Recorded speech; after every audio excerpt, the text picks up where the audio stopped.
Oi, oi!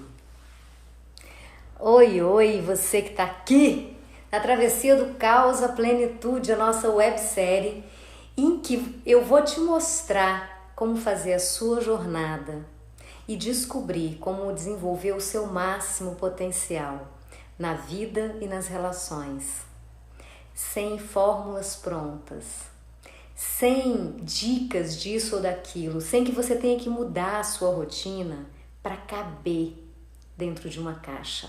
Ao contrário, aqui o caminho da plenitude é o caminho de uma jornada que é feita a partir de um eu real, porque eu sou real e a minha história é real e é com ela que eu te ajudo a encontrar o seu caminho, deixando de aprender e de crescer pelo caos, para continuar aprendendo e crescendo em plenitude.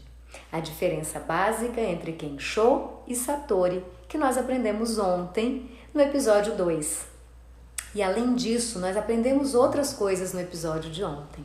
Nós aprendemos que quando a gente está pronta, a gente é chamado à consciência, a gente vê, mas às vezes a gente não tem coragem. E a gente encontra formas de se esquivar da mudança necessária que a gente precisa fazer. Eu, você e todas nós. Eu contei a minha história e a forma como eu fui evitando fazer as mudanças que eu precisava fazer.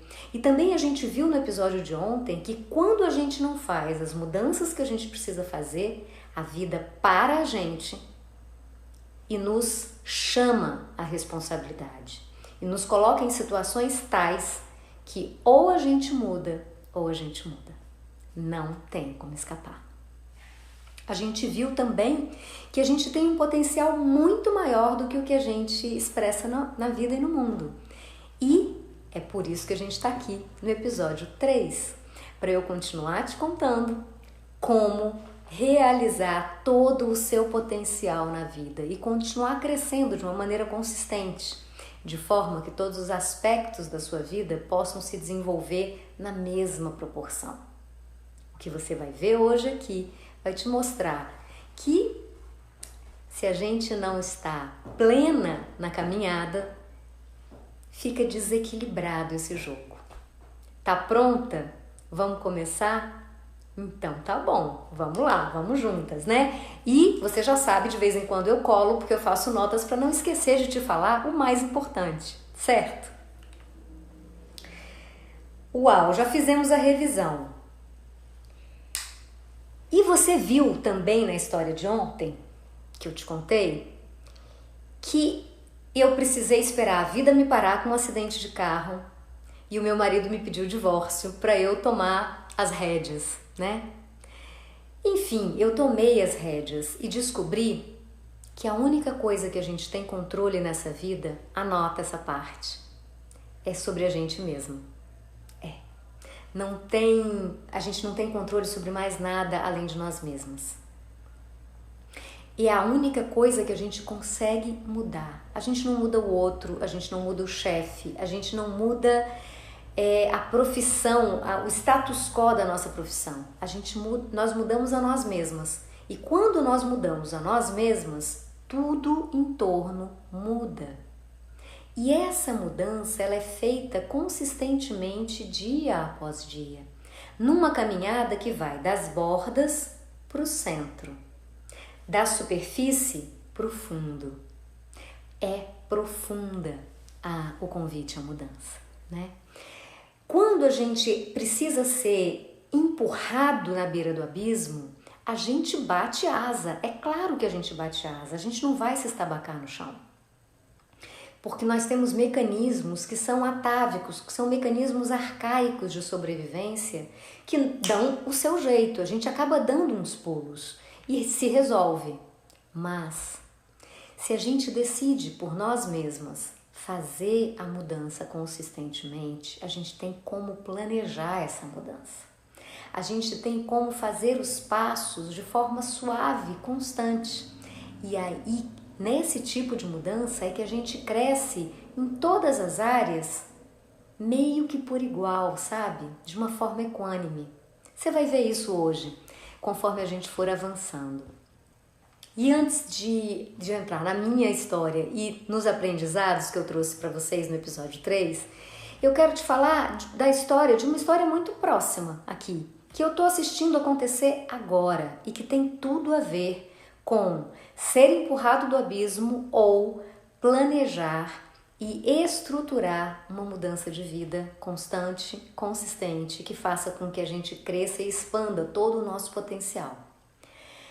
Eu costumo comprar numa feirinha orgânica, de alimentos orgânicos aqui em São João del Rei. Toda semana eu vou à feirinha orgânica. Ela funciona ali no campus Santo Antônio da Universidade Federal de São João del Rei. A minha cidade tem uma universidade federal. E ela é organizada por a Associação de Produtores de Alimentos Orgânicos.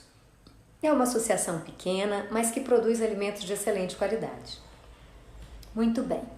Toda terça e sábado eles têm a feirinha, eles têm um grupo no WhatsApp em que a gente fazia uma reserva de produtos, digamos assim, uma espécie de cesta, né? Olha, eu vou querer isso, eu vou querer aquilo e tal, e a gente passava lá e pegava. Bom, veio o coronavírus, né? Desafio para todos nós. E na vinda do coronavírus, o que aconteceu? A feirinha já não podia mais se estabelecer lá no campus da universidade, nem na praça. Até podia ir na praça, mas a gente não estava circulando na quarentena, certo? E para fazer essas cestas, como que eles faziam? Eles recebiam o nosso pedido no WhatsApp. Quando eles se encontravam, cada um vindo da sua pequena propriedade, lá no campus, aí eles iam ver o que a gente tinha pedido e iam cada um contribuindo com o que tinham de produtos para montar as nossas cestas. Era uma estratégia difícil de realizar, né? Veio o Covid, veio a Covid, o coronavírus. E aí veio com isso o grande desafio. Como continuar vendendo? Como nós, compradores, continuar tendo alimentos de excelente qualidade na nossa mesa? E aí uma coisa linda aconteceu. Eles se organizaram. Na primeira semana nós fizemos o pedido no WhatsApp.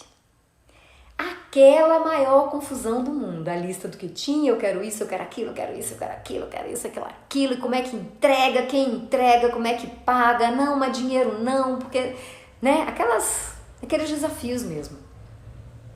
Na segunda semana já tinha uma conta única para que a gente fizesse as transferências bancárias. E a entrega já não foi feita por um deles, eles conseguiram uma parceria com a cooperativa de mototáxi para que o mototáxi fizesse a entrega. E aí, gente, o melhor aconteceu. Na terceira semana tinha um site onde a gente vai lá, tem a lista dos produtos, a gente coloca as quantidades que a gente quer. Instantaneamente eles recebem o pedido, verificam com os produtores se tem aqueles pedidos disponíveis para todos, montam as cestas, a gente faz a transferência e recebe os alimentos. Por que eu estou te contando essa história? Porque o coronavírus foi esse empurrão na beira do abismo para a associação. Eles precisaram rapidamente se organizar, se alinhar com as novas tecnologias, usar de tudo que estava disponível no mundo e na vida para que o trabalho deles fosse mais rápido, mais organizado e provavelmente mais rentável. Nós, do nosso lado de cá, de consumidores ou de parceiros deles, como eu costumo dizer, continuamos recebendo os nossos alimentos absolutamente saudáveis, sem veneno, sem agrotóxico, de uma forma estruturada, mesmo durante a quarentena. Então, percebe que esse empurrão foi fundamental para a associação dar os pulos dela e se organizar finalmente com relação a essa entrega de cestas regulares? Assim também foi na minha vida. Eu precisei me organizar. Eu tinha deixado a Ambev porque meu casamento estava por um fio. Eu tive um acidente de carro, veio o divórcio e de repente eu estava com 2 clientes de advocacia, ainda me recuperando do acidente e com um pedido de divórcio. Olha, que desafio. Mas, lembra, no episódio de ontem eu te contei, eu já sabia que precisava fazer aquilo. Só que eu tinha empurrado com a barriga, eu fiquei relutando. O chamado veio do meu coração, mas eu fiquei relutando de fazer a mudança. E aí, quando a gente reluta, a mudança vem. E a gente tem que dar os pulos. E a gente dá os pulos. Acontece que aí vem a novidade. Acontece que quando a gente dá os pulos assim, meio na correria, algumas coisas ficam para trás. E foi o que aconteceu comigo também. E provavelmente isso já aconteceu com você em algum momento. Eu tive muitos anjos nessa caminhada. Então, uma amiga bailarina dos tempos que eu era atriz me ajudou a encontrar uma colocação como terceirizada no governo federal. E lá eu encontrei grandes mestres. Lá eu escutei da Isaura, por exemplo, uma frase muito importante para quem está recém-separada, no meio das lágrimas, com medo de não ter dinheiro para sustentar a família, com medo de estar sozinha numa cidade que não tem família, com medo de não ser uma mãe boa o suficiente, com medo de não encontrar mais ninguém que queira estar consigo porque tem dois filhos. Você já passou por esse medo? Meu Deus, quem vai querer uma mulher com 2 filhos pequenos, né? Tudo isso são fantasmas que vêm. Mas essa grande mestra, a Isaura, ela me disse na época o seguinte, ela é goiana, então eu vou imitar um pouquinho. Ela falou, ô bem, a gente sobrevive a tudo, melhores e mais fortes.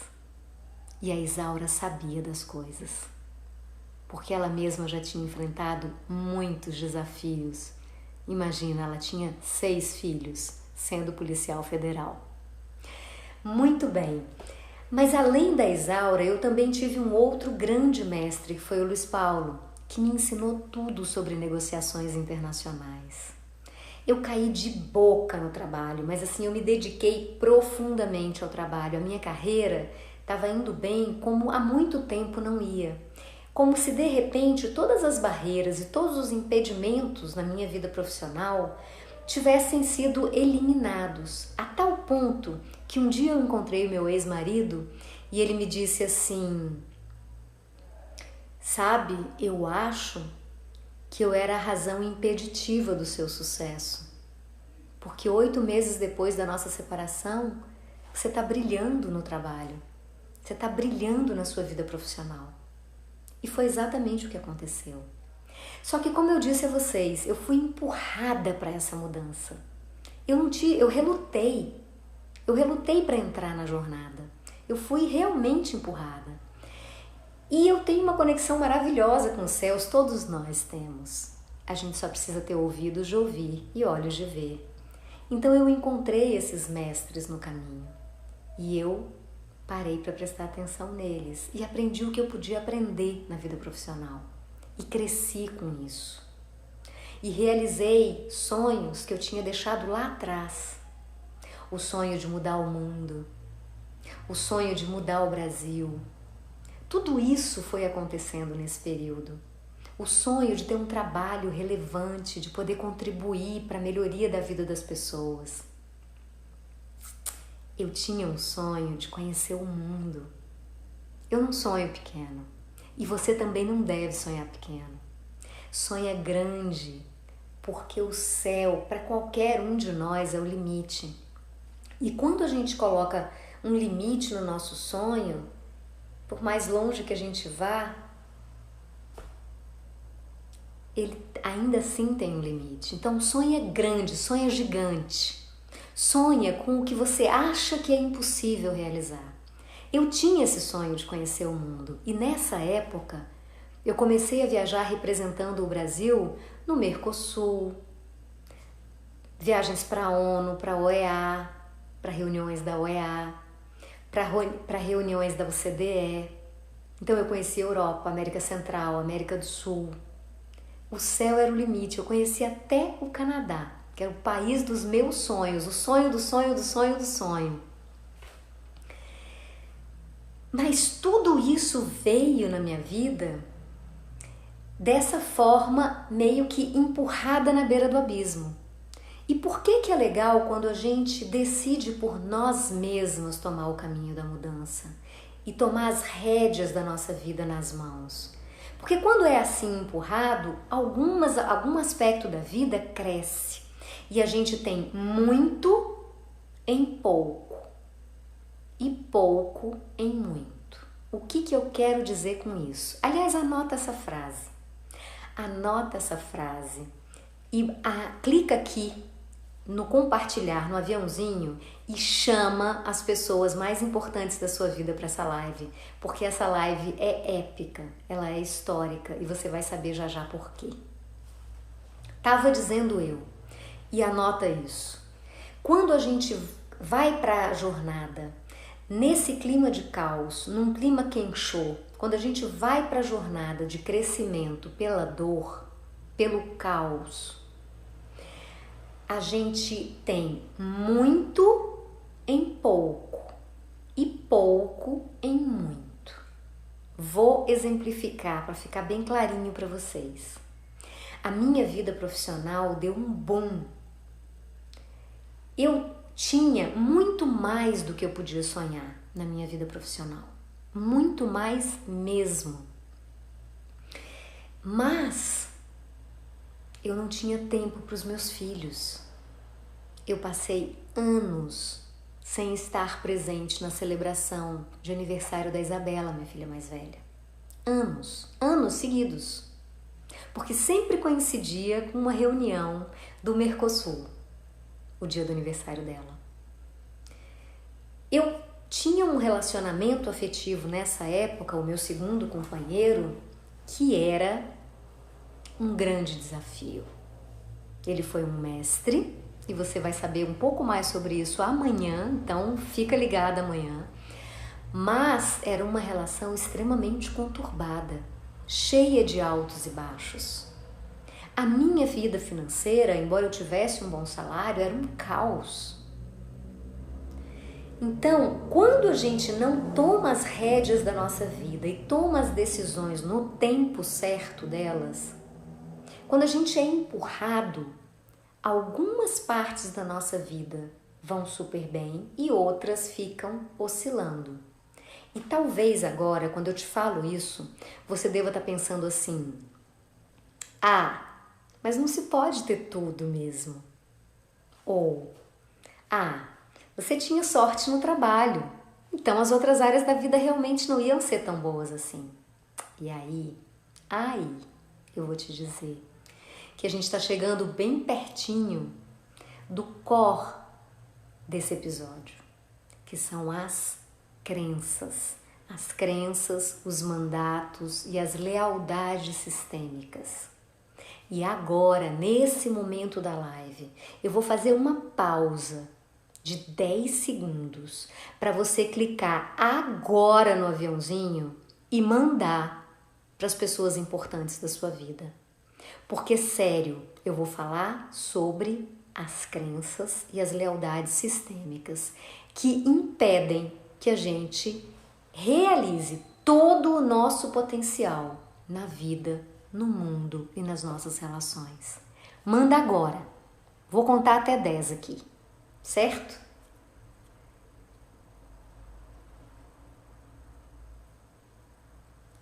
Joia! Vamos falar de crenças e mandatos. E talvez, só talvez, você já tenha ouvido falar a beça sobre crenças. Crenças limitantes, pensamentos paralisantes, várias expressões são usadas para tratar desse assunto. As crenças, elas são formas de pensamento que nos impedem, que muitas vezes nos limitam. Exemplos. Vamos lá de exemplos? E se você tiver exemplos também, coloca aqui nos comentários. Olha só, uma eu já disse. Não se pode ter tudo. Sorte no amor, azar no jogo. Sorte no jogo, azar no amor. Ou é mais fácil um camelo passar no buraco de uma agulha do que um rico entrar no reino dos céus. Esses são exemplos de crenças que vêm da sociedade, da cultura e muitas vezes da nossa família. São passadas geração após geração, essas vozinhas internas, essas vozinhas que ficam ocultas, que por mais que a gente saiba que não são verdade, a gente está com elas por aqui, ó. Afinal de contas, se você quer um lugar no reino dos céus, como é que você vai ser rico? Não dá. Lembra, não dá para ter tudo. Crenças que limitam. E a gente tem crenças religiosas como essa do camelo. A gente tem crenças sociais. Não dá certo alguém de classe diferente se relacionar, né? Não tem essa crençazinha assim meio... Que mais que a gente tem de crença? Coloca aí suas sugestões de crença. Dinheiro não traz felicidade. Essa é uma crença que nos limita. Nós temos crenças de origem ideológica. Então, todo rico explora o trabalhador. Todo rico não é gente demais. Todo pobre é burro, é ignorante. Cara, como assim todo? Oi? Vamos ampliar a nossa visão? São crenças. E a gente tem dois tipos de crenças. A gente tem as crenças periféricas, que são mais fáceis de ser transformadas, com um passo a passo, com umas 5 dicas, com algumas informações de base científica, a gente consegue, enxergar que são crenças e modificá-las. Mas existem crenças que são profundas, que a gente chama de crenças centrais. Essas crenças centrais, na verdade, elas têm 2 origens e por isso elas são muito mais difíceis de ser transformadas.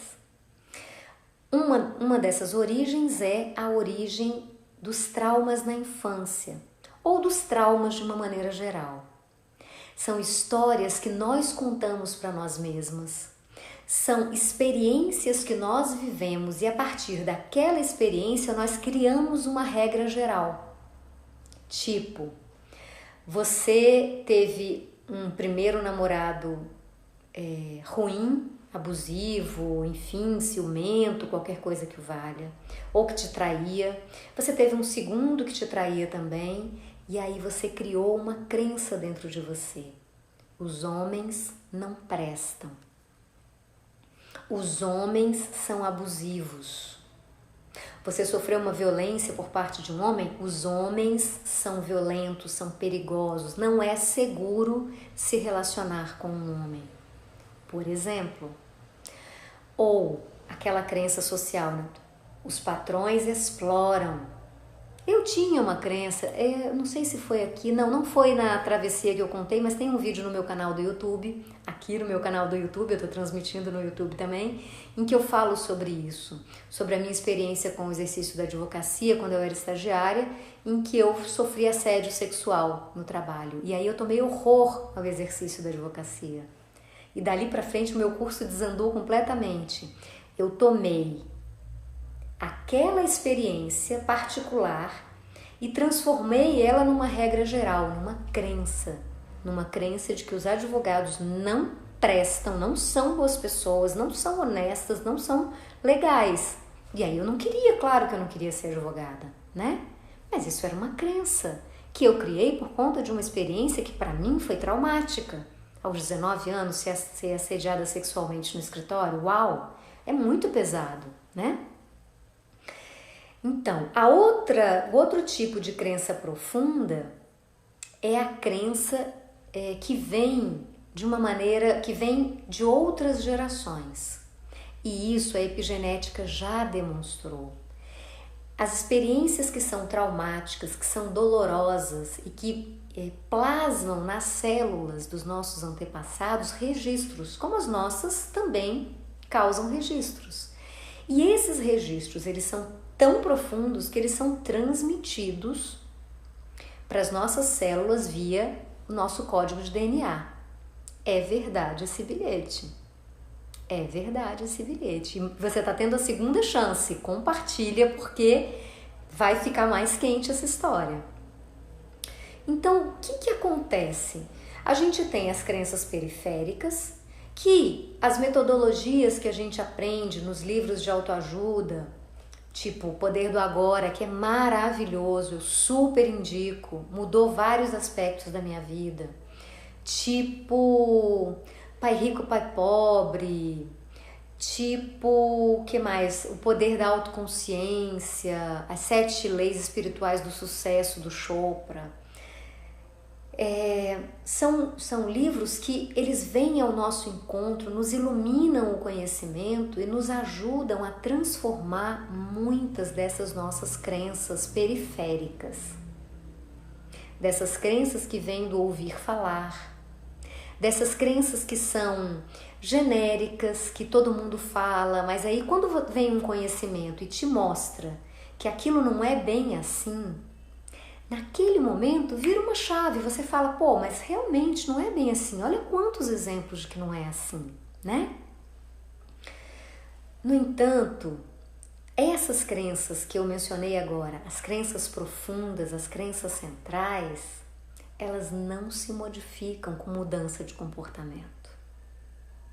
Lembra, comportamento está na borda. Comportamento, a gente já falou nos episódios anteriores, o comportamento está ainda na nossa esfera de defesa. Está ainda naquelas pistas, naquelas placas do caminho. Então, não vai ser um simples exercício de tomada de consciência de que aquilo é uma crença que vai fazer mudar. Porque os registros são muito mais profundos e muito mais antigos. Vou te contar uma história. Eu tenho uma amiga, não vou mencionar o nome por questões éticas, obviamente, que as mulheres da família dela, até gerações muito anteriores que a gente nem sabe, elas tiveram uma experiência que era, não se sabe exatamente onde começou essa experiência, o registro que ela tem conhecimento é da avó, das tias-avós, da mãe e das tias e assim sucessivamente. Elas, sempre que elas ganhavam nenê, o parceiro ia embora. Seja porque elas mandavam o parceiro embora, seja porque o parceiro ia embora porque não assumia a criança. Os registros são diversos nesse sentido. O fato é que se tornar mãe de um filho de um homem X, de algum modo, impedia essas mulheres de permanecerem nesse relacionamento. Essa minha amiga se casou. E assim que ela teve o bebê, ela não aguentava nem ver o pai da criança mais. Era um amor, mas ela tomou horror àquele homem e ela precisou se separar, de verdade. Muito tempo depois, ela teve um outro namorado, se apaixonou por um outro homem e eles estavam indo super bem até o momento em que ela engravidou. E quando ela teve o bebê, ela rompeu o relacionamento. Ela não conseguia ver mais o homem na vida dela. De onde vem esse comportamento? De onde vem essa forma de lidar com a relação com os homens? Se a gente olha para a história da mãe, aconteceu o mesmo. Se a gente olha para a história da avó, aconteceu o mesmo. Havia ali um registro entre as mulheres da família, quase como um mandato, de que uma vez que você procria com um homem, você não pode ficar com ele. E ela repetiu, ela seguiu a cartilha direitinho. De uma forma, até aquele momento em que nós nos conhecemos e fizemos alguns processos terapêuticos juntas, em que ela se deu conta. Se deu conta de que isso era apenas uma repetição do sistema dela. Você conhece alguma história assim? Tal mãe, tal filha, tal avó. As mulheres da família costumam, Os homens da família são assim ou assado. Esse tipo de registro, esse tipo de crença profunda, a gente não consegue mudar só tendo consciência de que foi assim e que a gente está imitando. E tanto isso é verdade que ela continua sozinha na vida. E ela tá bem com isso, tudo bem também. Não tem nada de errado em estar sozinha. A questão é, estou feliz sozinha ou estou sentindo falta de um companheiro ao meu lado? Esse é o tema. Porque se você tá feliz sozinha, tá tudo bem. Nada de errado em escolher estar sozinha, certo? E aí talvez você me pergunte, puxa, mas como é que muda essas crenças profundas, né? Essas crenças que são centrais, essas crenças que nos amarram. Talvez a primeira pergunta que se deva fazer é de onde vem essa crença? Primeiro eu preciso saber se essa crença é uma crença periférica, se é uma crença superficial, que está na camada da superfície, que não é profunda, ou se essa crença é uma crença profunda. Se essa crença é profunda, então a pergunta é uma crença da minha infância, de algum trauma da minha infância, de algum trauma da minha adolescência, de algum trauma de relacionamento, de desenvolvimento, ou eu não tenho a menor ideia de onde vem? Respondidas essas perguntas, aí a gente vai ter respostas para cada uma dessas crenças. Então a pergunta que eu trago para você aqui agora, porque você sabe, aqui a gente não dá respostas, a gente faz perguntas. A pergunta que eu faço para você agora, diante dessa história das crenças, é: de onde vem a sua crença? Escolhe uma, a gente tem várias. Fica tranquila, porque você não está sozinha no mundo. A gente tem várias crenças. E algumas, inclusive, são bem legais. É legal manter, tá? Presta atenção. Então, eu quero te convidar a escolher uma dessas crenças. Escolhe uma dessas crenças agora, que a gente vai fazer um exercício de olhar para essa crença, de clarear essa relação com essa crença, e depois você me conta como é que foi para você. Mas antes da gente começar o exercício, você ainda tem mais uma chance de chamar as suas amigas queridas que estão presas, emaranhadas em crenças e que não estão conseguindo realizar todo o seu potencial na vida.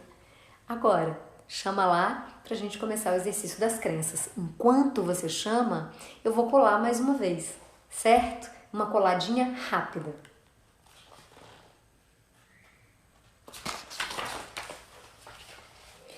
Beleza? Já chamou? Já compartilhou a live com as suas amigas? Então a gente pode continuar e ir para o exercício.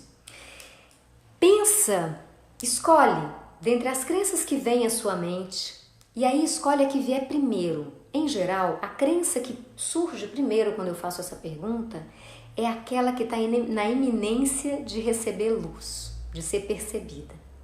Coloca luz nessa crença nesse momento. Olha para ela, se quiser, a gente vê melhor quando a gente põe fora da gente. Escreve aqui nos comentários a sua crença. A Karina tinha colocado aquela crença dela de... como é que é? Dinheiro não traz felicidade, né, Karina? Coloca aqui, anota nos comentários a sua crença, essa que vem agora na sua cabeça. E vamos juntas perceber se essa é uma crença periférica ou se é uma crença profunda, uma crença central. Uma vez que a gente perceba, a gente vai um próximo passo no exercício e vamos dar luz a ela. Priscila chegou agora. Crença nem sempre é ruim, Priscila. As crenças, elas podem ser crenças boas, crenças de crescimento constante, por exemplo. Tipo, a vida nos presenteia. Eu tenho uma crença ótima. Vou dar esse exemplo. Eu tenho uma crença de que quando a gente está no caminho da gente, seguindo o nosso core, realizando a nossa missão na vida, não existe sacrifício e nem esforço. Todas as portas se abrem. E algumas pessoas até discordam dessa minha crença, porque elas confundem sacrifício e esforço com trabalho. Para mim, trabalho é alguma coisa muito prazerosa. E é prazeroso exatamente porque eu realizo o meu core. Então, na minha perspectiva, na perspectiva dessa crença, quando a gente está no caminho da gente, não tem trabalho duro, não tem sacrifício, não tem esforço. Por quê? Porque você está fazendo o que você ama, você está fazendo o que você acredita. Tem trabalho, é verdade. São muitas horas, eu dedico muitas horas a esse trabalho aqui. Mas eu não faço isso reclamando. Para mim não é difícil acordar cedo para fazer a nossa live da manhã ou acorda. Para mim não é difícil nem sacrificante estar aqui fazendo essa websérie no Facebook, no Instagram, no YouTube, tudo ao mesmo tempo, estar aqui com você partilhando. Não é pesado isso para mim. Não é pesado pesquisar para trazer o melhor conteúdo, não é pesado compartilhar o meu conhecimento. E é sempre muito gratificante quando você me traz os seus insights, quando você me traz as suas tomadas de consciência, quando você me traz suas dúvidas. E por que então que é tão leve e me faz tão feliz? Porque eu estou no meu caminho, realizando o meu core, realizando a minha missão na vida. Essa é uma crença positiva, Pri. Mas existem crenças que nos limitam. Existem crenças que nos colocam barreiras, né? E era exatamente nisso que a gente estava falando. Então, anotem aqui as crenças que vocês têm, que de repente vem à mente. E a Priscila fez outro comentário, vamos ver. Não tem clareza das crenças. Vamos fazer o seguinte, então. Eu tinha planejado um exercício em 2 tempos, nós vamos fazer ele em 3 tempos, porque eu vi que a gente tem tempo suficiente para fazer isso. Eu vou te pedir agora para fechar os olhos por um instante e colocar todo o foco da sua atenção na sua respiração. Planta os pés no chão,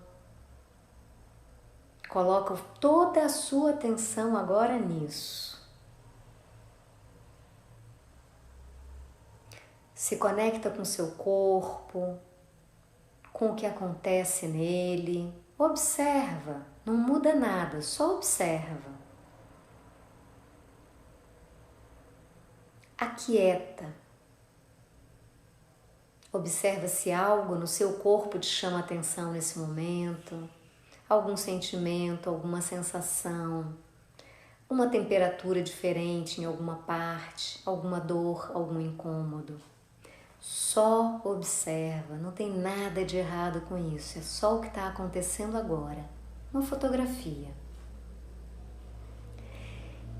E coloca então a sua atenção nesse pequeno incômodo, ou nisso que está diferente no seu corpo. Por um instante, respira nisso. A intenção da sua respiração vai para esse lugar. Se conecta e ao mesmo tempo se conecta com a imagem dos seus pais atrás de você. Pai do seu lado direito atrás, a sua mãe do seu lado esquerdo atrás. Observa, algo muda, se algo não muda, o que é que acontece? Coloca toda a sua curiosidade nisso. E então, você olha diante de você, mesmo de olhos fechados, a nossa alma enxerga. Então, diante de você está a sua crença. Bem diante de você, essa crença que você precisa olhar para ela.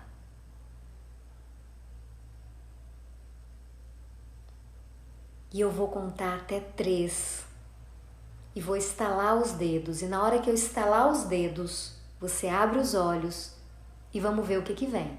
Vamos ver se vem uma crença? Pode ser boa, ruim, periférica ou profunda, não importa. Só fica junto comigo. 3, 2, lá vem a crença. 1. Coloca aqui para mim nos comentários se você conseguiu ver sua crença ou não. Às vezes, quando é uma crença muito profunda, como eu disse um pouquinho antes, ela vem de experiências traumáticas. E experiências traumáticas são experiências que são fortes demais, que acontecem rápido demais, ou que acontecem quando a gente está impotente para resolver a situação. Então, elas ficam realmente escondidinhas muito lá no fundo. Às vezes não é muito fácil. Deixa eu ver aqui. A Paquino veio a crença.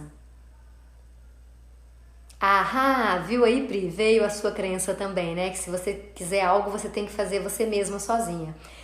Essa é uma crença que ela é nem boa nem má, tá? Ela é muito boa porque mantém você com as rédeas da sua vida, mas ela é uma crença que te pede atenção. Porque sim, a gente precisa ter as rédeas da nossa vida nas mãos, mas é importante que a gente saiba pedir ajuda também. Porque nós somos parte de um grande sistema e todos estamos envolvidos nele. Então nós podemos nos ajudar entre nós, né? Então é uma crença que eu diria que é uma crença periférica, mas uma crença que merece um olhar, uma consciência, uma atenção, para que você não se sobrecarregue quando você pode simplesmente dividir as tarefas. Dividir as tarefas em casa, dividir as tarefas no trabalho, delegar, né? Legal olhar para isso. Deixa eu ver, tem mais gente que colocou crenças aqui, vamos ver mais. Nunca diga não, Mariana colocou, né?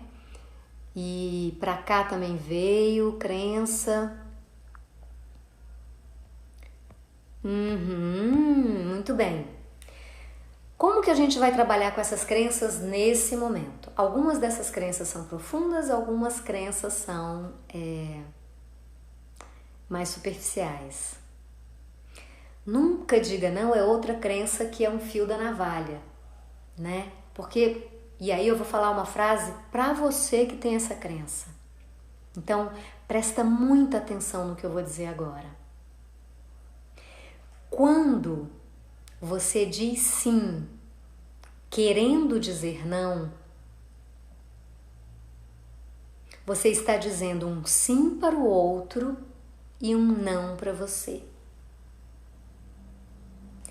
Quando você diz sim para o outro,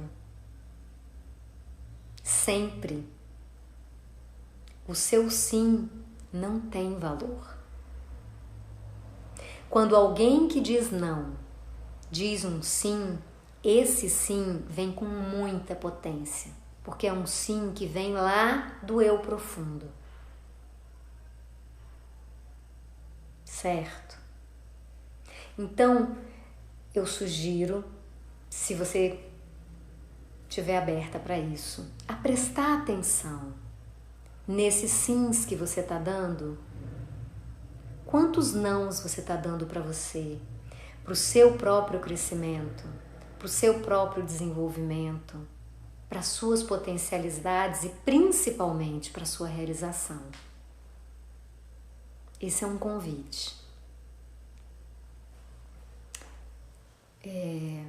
A Cá trouxe um felicidade não existe. Uau! Essa é profunda e pesada, hein, Cá? É uma grande crença. Como ser feliz se a felicidade não existe? Como ser rica se o dinheiro não traz felicidade? Percebe que uma se emaranha com a outra? Olha que pesado isso. Gente, nós nascemos para brilhar. Nós nascemos para ser felizes e para expressar essa felicidade no mundo. Então, segunda etapa do exercício nesse momento, né? Se conecta com essa crença de novo. Você já está ligada a ela, agora ela já está no seu nível consciente. A gente trouxe ela para onde? Para a superfície, tá?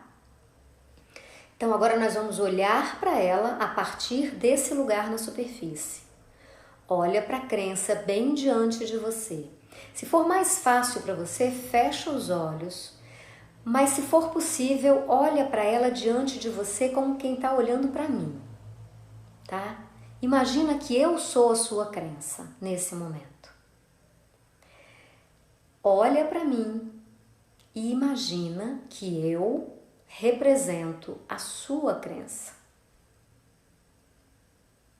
E você diz, se for possível, em voz alta, se não em silêncio, você diz assim: eu sou eu e você é a minha crença.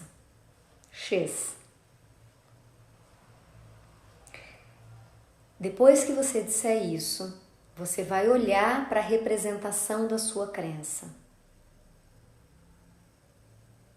Olha por uns 9 segundos. E eu quero que você preste atenção no seguinte: qual o tamanho dessa crença? Isso não é uma resposta que vem da sua mente consciente, tá?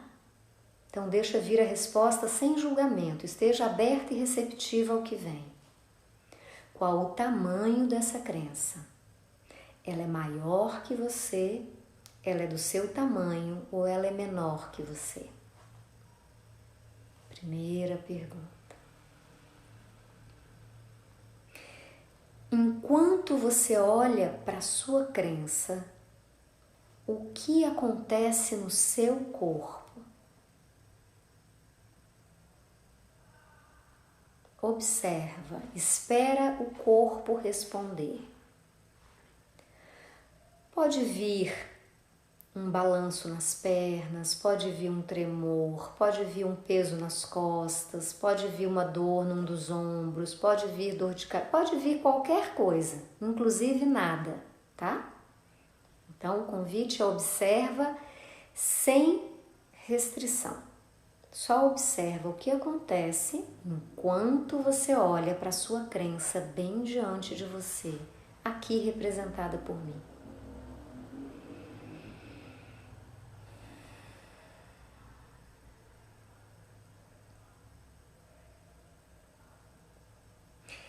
E aí você vai olhar para a sua crença, seja qual for a resposta que veio para você do seu corpo. Depois a gente vai falar sobre isso, se você quiser, é claro. Continua olhando para a sua crença representada por mim aqui diante de você. E você vai dizer o seguinte, em voz alta ou em silêncio, como for mais confortável e possível para você.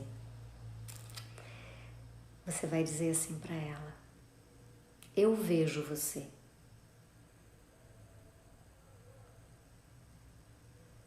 Observa o que acontece, se é melhor, pior ou igual.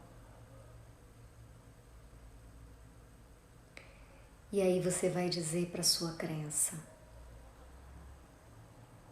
obrigada por ter me acompanhado até aqui.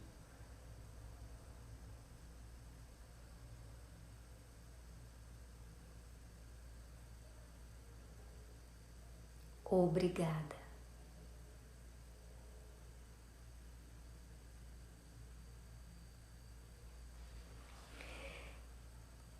Próxima. Eu agora sou adulta.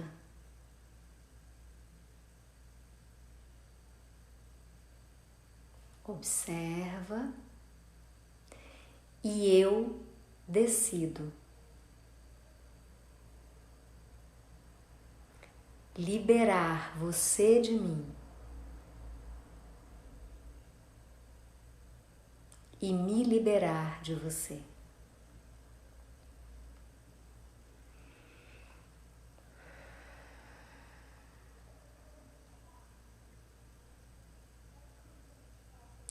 Eu sou eu e você é você.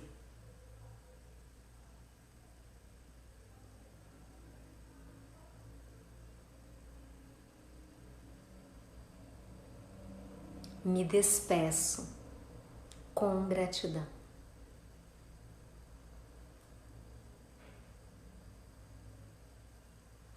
Ok. Guarda o seu tempo, cada uma no seu tempo, se quiser compartilhar. o que sentiu, o que viu no começo, o que sentiu e o que vê agora no final. Como é que está essa crença diante de você agora? Certo? Então você pode colocar um comentário aqui a respeito disso. Principalmente o que você sentiu no seu corpo. No final do exercício, se estava melhor, pior ou igual ao início do exercício. É importante para a gente perceber até onde a gente conseguiu ir. E isso é caso a caso, né? Porque o nível de profundidade da crença depende de cada um, depende de cada sistema. Algumas vezes, um exercício como esse é suficiente para a gente liberar a crença. E presta atenção que eu não uso a expressão se livrar da crença ou apagar a crença. Não. A gente usa a expressão liberar a crença. Por quê? Ela veio com você até hoje. O que você conquistou, seja o que for, você conquistou também porque você estava trazendo isso. Então a gente agradece, libera a crença e se libera dela. Para quê? Para dar novos passos na estrada e ampliar a nossa realização e ampliar a nossa experiência por aqui. Certo? Quem gostaria de compartilhar como é que se sentiu antes, como é que estava a imagem da crença, como é que se sentiu depois? Opa, eu acho que tem comentário aqui da cá, deixa eu ver. Ficou melhor, veio a sensação do pânico que você já teve. A crença era do seu tamanho, então era grande, né? Agora ficou menor que eu e eu estou bem mais tranquila. Gratidão pela partilha, Cá. Alguém mais teve uma experiência parecida que a da Cá? Que gostaria de compartilhar com a gente nesse momento? Se teve, traz para cá pra gente fazer essa troca legal, né? Aqui no nosso episódio de hoje da Travessia do Caos à Plenitude. Como liberar crenças e lealdades sistêmicas que estão nos aprisionando. Enquanto vocês comentam, eu dou mais uma coladinha aqui. É isso, crenças.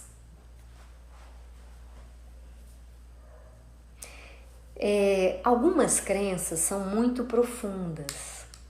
Tomar consciência delas é o primeiro passo para transformar. Agora eu vejo que é assim. Agora eu percebo que eu tenho essa crença. Uma vez que a gente vê, não há mais como desver. Algumas crenças, com um exercício sistêmico como o que nós fizemos agora, a gente consegue liberar. Se não completamente, como no exemplo da Cá, mas a gente consegue liberar uma boa parte dela. E como é que a gente sabe que ela foi liberada? Primeiro, pela percepção que você tem no seu corpo e na relação com a imagem.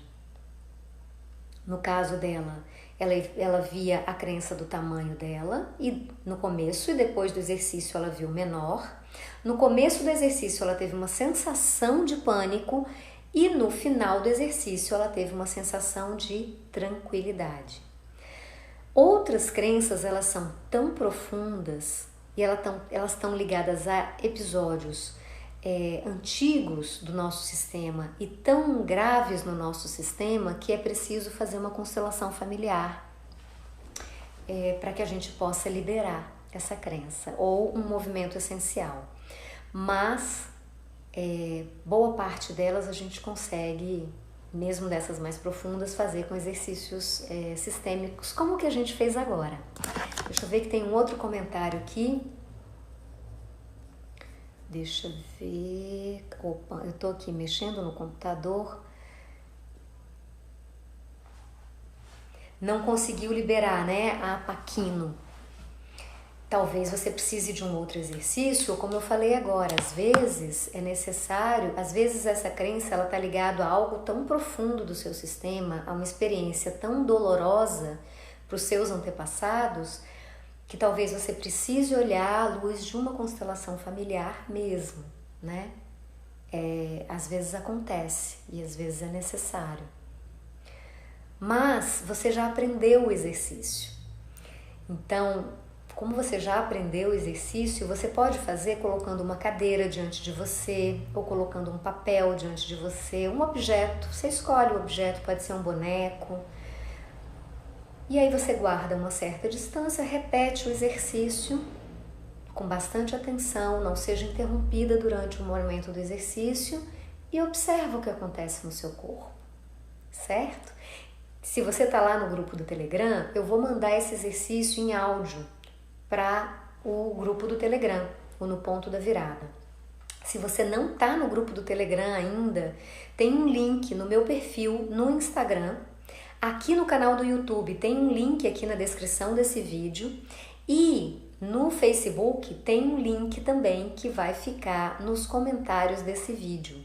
Só presta atenção que nem aqui, nem no YouTube, nem no Facebook esse vídeo vai ficar no ar. Quando terminar o episódio, nós vamos recolher o conteúdo. Então, o mais indicado neste caso é que você venha ao meu perfil do Instagram, o @mariaclaudiacabral, e lá no meu perfil você clique no link para entrar para o canal do Telegram. Lá no canal do Telegram eu compartilho conteúdos exclusivos, insights diários e esses exercícios do episódio, geralmente eu coloco lá para essa audiência que é exclusiva, que é um grupo nosso em que a gente troca, em que a gente, deixa as nossas impressões, em que a gente tem uma relação mais próxima. Porque aí eu posso acompanhar melhor também, Por isso que eu coloco lá no grupo do Telegram. Então, se você não está ainda no grupo do Telegram, é a hora, se inscreve no link que está no meu perfil. E outra coisa que você vai encontrar no link que está no meu perfil, tem 2 botões lá. É uma surpresa, um presente que eu trouxe para esse episódio da Travessia do Caos à Plenitude, que é um presente do coração, que é o meu e-book, No Ponto da Virada. Lá, na verdade, ele é um e-book, workbook, porque tem vários exercícios para você fazer, começar a sua jornada do caos à plenitude. Então, lá no meu perfil tem o link também para pegar esse e-book gratuito. Gratuito, é um presente meu para você, para que você possa começar a sua jornada. Já dá os seus primeiros passos, já ter os seus primeiros insights e ter onde anotar aquilo que você observar nos exercícios que eu passei lá. Alguns exercícios têm tarefas que você precisa cumprir. E por que eu coloquei tarefas que você precisa cumprir?